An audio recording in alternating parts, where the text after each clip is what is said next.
Hello everyone, it's a Tectonic. Now I've got a box in front of me. It says Nokia E6. It's got a picture of an E6, so I guess this is an unboxing of the E6. What I will do is also take you through my initial impressions of the phone as well after I've done the unboxing. So first things first, comes in a nice square box, very similar in terms of shape to what we've seen for the N8 and the E7. We'll go ahead and open up the box. Thanks very much for the guys at Nokia for the loan handset. Opens like this. This is the phone itself. We'll come onto that into a few minutes. So we've got our standard earbuds, wall charger, which I do like because this is one of the nice small Nokia chargers that folds up into a small pocketable size. And a micro USB cable. The handset's a candybar form factor with a physical QWERTY keyboard. It's running Symbian 3 Ana, which we'll get into a bit later. But from the initial feel, it feels very solid. Metal construction. You know, we've never really had any issues with the quality of Nokia's build quality on their phones, and this is no exception really.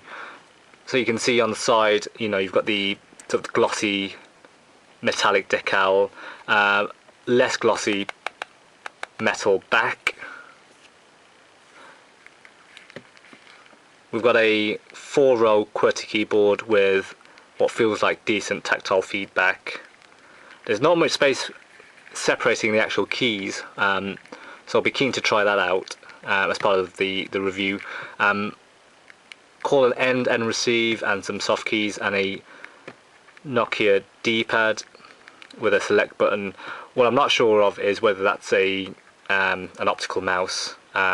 But we'll get into that when we power on the phone itself.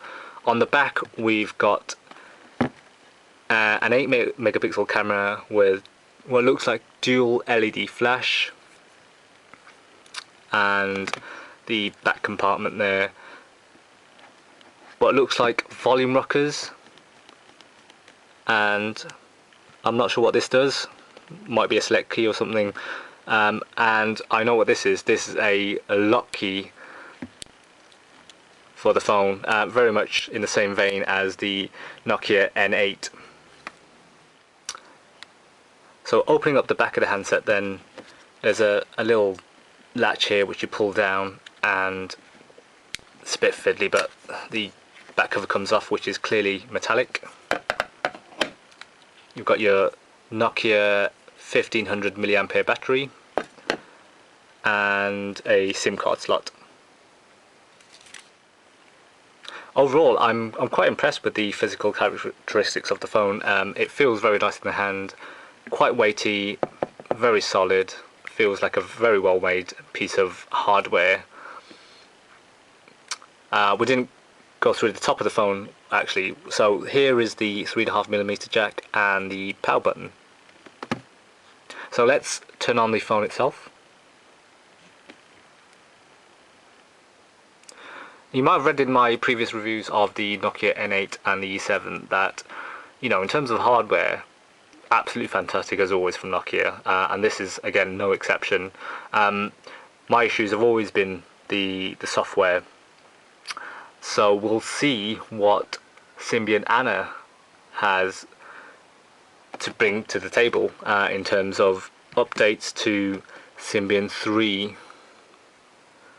So let's go ahead and set this up. We're in the United Kingdom, just using the touchscreen there.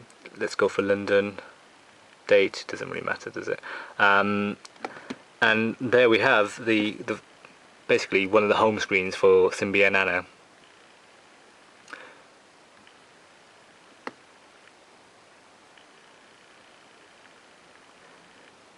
Gorilla Glass covered front. So you can see on the what looks like the main home screen, we've got a clock, a profile soft button, and a row of soft keys as well.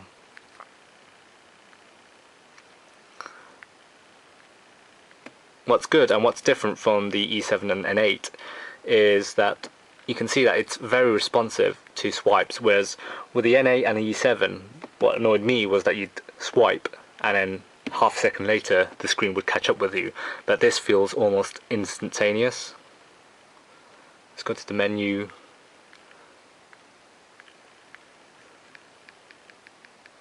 Which is a single screen, so you can't slide. Let's check out the keyboard.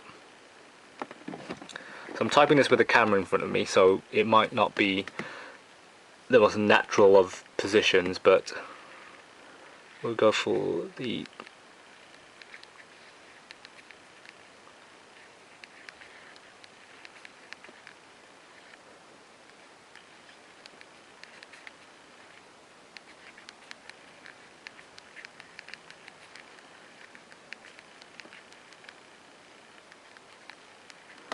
Okay, so that was my first attempt. So I've got a couple of spelling mistakes, and I'm typing this at a really weird angle as well. It feels quite comfortable, quite clicky, which is nice. Looking forward to doing some testing on this keyboard in terms of sort of real day-to-day use.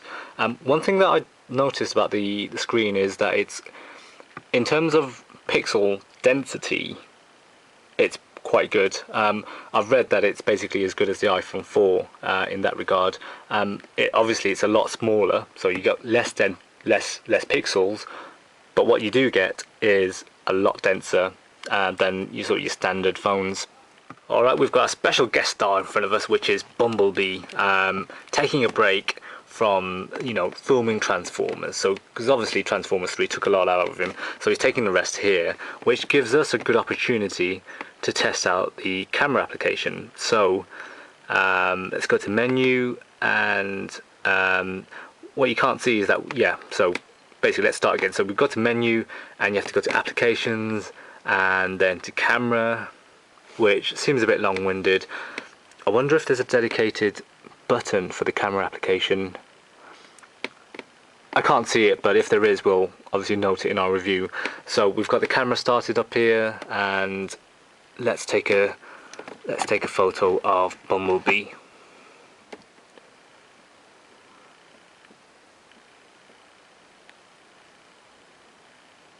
Very overexposed. So let's see if we can turn off the flash. Off. And have another go.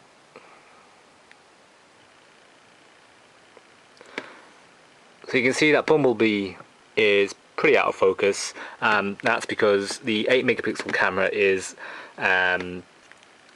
blessed, shall we say, with an EDOF lens, which means that there's no autofocus on it, and there's only sort of one field of focus. So for those who need to take macro shots quite a lot for their work, and this is a phone which could be said to be aimed at enterprise users. It's not going to be ideal for that. So this has been our first run through of the Nokia E7. I've got high hopes for this because A, the build quality is fantastic, B, it's got a physical QWERTY keyboard, and C, it's got Symbian 3 Ana, which I'm very keen on testing. From first impressions, it's very responsive. There's none of the lag that I saw on the Nokia E7, which is, in my book, means that this phone is already winning. I'll be using it for the next few days as my main handset, and look out for a review soon on our website. Thanks guys, bye.